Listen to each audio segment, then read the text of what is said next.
On parle maintenant de ce livre, La pesée des âmes, et nous recevons son auteur, Pascal Manoukian. Bonjour. Bonjour. Dans ce roman, vous racontez les médias, les rouages du métier de journaliste. Vous parlez, certains pourront même dire, des dérives de ce métier à travers deux axes, la rentabilité et l'éditorial. Alors, au-delà de l'aspect romancé, est-ce que vous estimez que notre métier de journaliste va mal ?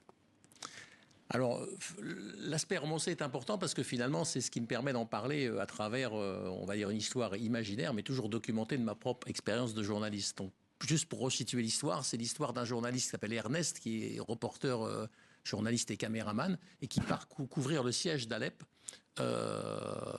Et au moment où il part couvrir le siège d'Alep, sa chaîne est rachetée par un riche industriel.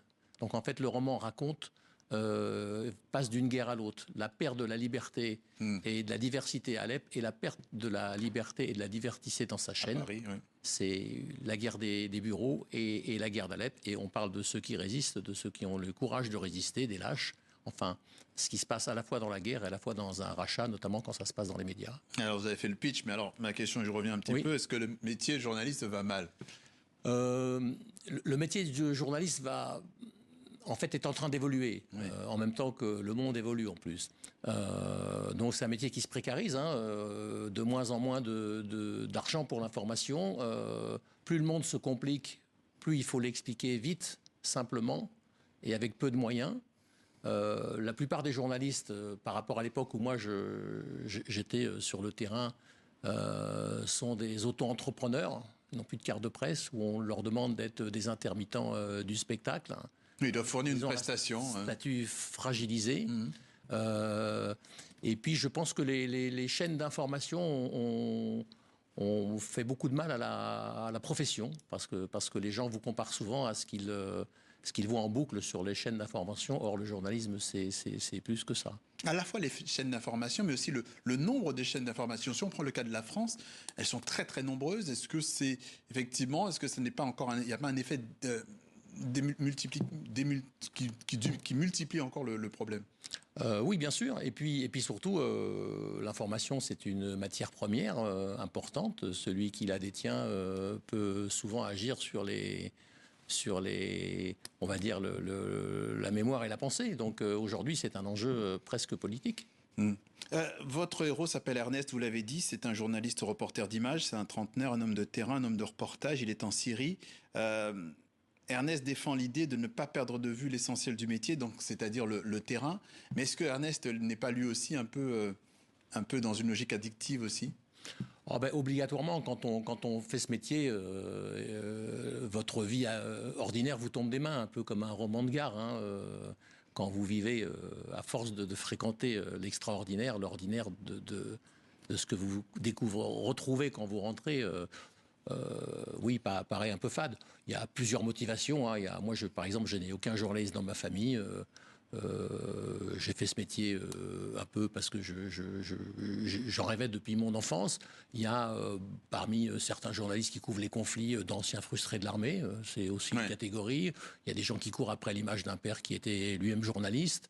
Il y a des gens qui marchent à l'adrénaline. Il y a des gens qui marchent parce que, en gros, quand même, la motivation, c'est on fait ce métier tant qu'on a l'impression qu'on sert à quelque chose. Parce qu'on est constamment sur des terrains où les gens, en vous voyant arriver, veulent vous expliquer ce dont ils sont victimes et ils pensent que vous allez pouvoir, en ramenant leurs témoignages, faire évoluer leur situation. En vous voyant arriver, effectivement, je rebondis sur cet aspect-là parce que justement, on pourrait se poser la question, parce qu'il est important de relier certaines critiques qui sont faites aux journalistes. Il y a par exemple ce regard porté en Syrie sur les journalistes, ceux qui observent finalement le malheur, mais qui finit généralement par le laisser derrière eux. Et Ernest un peu pointé du doigt comme ça, on parle de lui, intermittent de notre malheur. C'est important pour vous de souligner cet aspect-là ? Oui, c'est une jeune Arménienne qui s'appelle Nazeli dans le livre qui est décidée de rester à Alep pour récolter des témoignages des crimes de guerre faits par Bachar et qui voit Ernest arriver alors qu'elle vit comme quelqu'un de passage. D'ailleurs, elle a une autre image. Elle lui dit, toi, nous, on est dans le couloir de la mort, toi, tu es visiteur de prison. Et c'est vrai, le rôle d'un journaliste, surtout un journaliste de conflit, c'est de rentrer vivant. Parce que rentrer vivant, ça veut dire ramener les témoignages, documenter les drames de notre siècle. C'est pour ça qu'on fait ce métier. Mais pour rentrer vivant, il faut abandonner les gens obligatoirement. C'est pas votre guerre, vous venez en témoigner. Donc il faut abandonner à un moment donné les gens dont vous êtes venus témoigner du malheur et du combat. Oui. Et moi, par exemple, j'étais rédacteur en chef de journalistes qui étaient sur le terrain.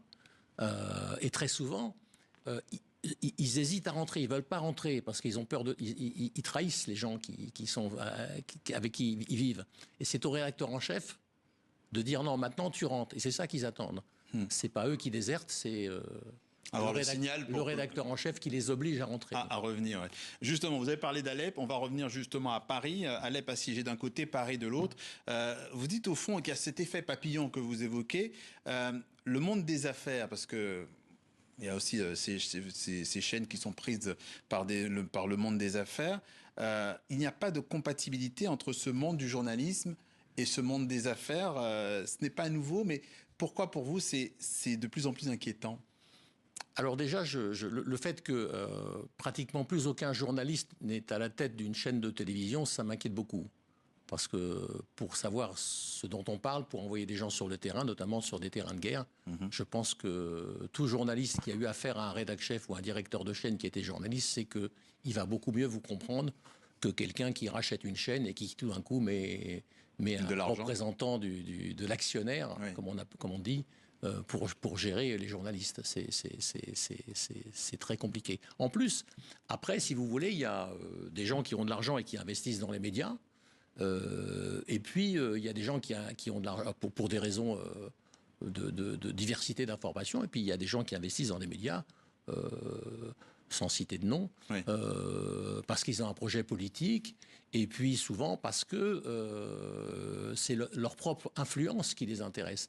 Et qu'est-ce qu'il faut contrôler quand on veut étendre son influence? C'est la télévision, la presse et l'édition.